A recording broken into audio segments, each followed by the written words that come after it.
నల్లగొండ, ఖమ్మం, వరంగల్ పట్టభద్రుల ఎమ్మెల్సీ ఉప ఎన్నికలో తీన్మార్ మల్లన్నను భారీ మెజార్టీతో గెలిపించి కాంగ్రెస్ విజయ పరంపరను కొనసాగిస్తామని మంత్రి ఉత్తమ్ కుమార్ రెడ్డి అన్నారు. ఎంపీ ఎన్నికల్లో కోదాడ, హుజూర్నగర్ నియోజకవర్గాల నుంచి భారీ మెజార్టీ ఇచ్చామని, తీన్మార్ మల్లన్నకు కూడా అంతకంటే ఎక్కువ మెజార్టీ వచ్చేలా కృషి చేస్తామని అన్నారు. అటు తెలంగాణ యువత ప్రజల హక్కులు కాపాడటానికి ఎమ్మెల్సీ అభ్యర్థిగా బరిలో దిగుతున్నానని తీన్మార్ మల్లన్న అన్నారు.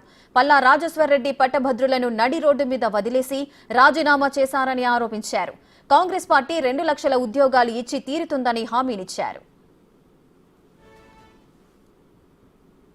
317 జీవోలు తీసుకొచ్చి అనేకమైనటువంటి ఇష్ట రీతిన పరిపాలన చేసి అనేక మంది ప్రజల కన్నీళ్లకు కారణమైనటువంటి కల్వకుంట్ల చంద్రశేఖరరావు గారి అభ్యర్థి మరొకరు వస్తా ఉన్నారు. ఆ తల్లి సోనియా గాంధీ గారు, రాహుల్ గాంధీ గారు ఆశీర్వదించి పంపినటువంటి ఈ హక్కులను కాపాడడం కోసం, ఈ ప్రజల బాధలు తీర్చడం కోసం పంపించినటువంటి క్యాండిడేట్ గా తీన్మార్ మల్లన్నగా మీ ముందున్నారు.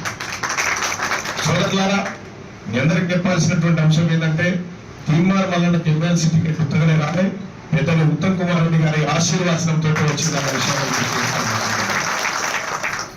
అయితే క్లియర్ గా టిఆర్ఎస్ పార్టీ వాళ్ళు వచ్చి ప్రశ్నించే గొంతుకను తీసుకొచ్చడం వల్ల మన తాను లేకపోతే వరంగల్ కాడికి వెళ్ళి పట్టుకొస్తున్నామని వస్తారు. లేకపోతే వాళ్ళకు ఒకటే ఒక ప్రశ్న, అసలు ఈ ఉప ఎన్నిక ఎందుకు వచ్చింది? సరిగ్గా 3 సంవత్సరాలు నిండే కాలంలోనే ఈ పట్టభద్రులతో టిఆర్ఎస్ పార్టీకి అవసరం లేదు, అసలు పట్టభద్రుల సమస్యలు మేము పట్టించుకోమనే విధంగా పల్లా రాజేశ్వరరెడ్డి గారు రాజీనామా చేసి పట్టభద్రులను నడి రోడ్డు మీద వదిలిపెట్టి పోతే ఈ ఉప ఎన్నిక వచ్చింది.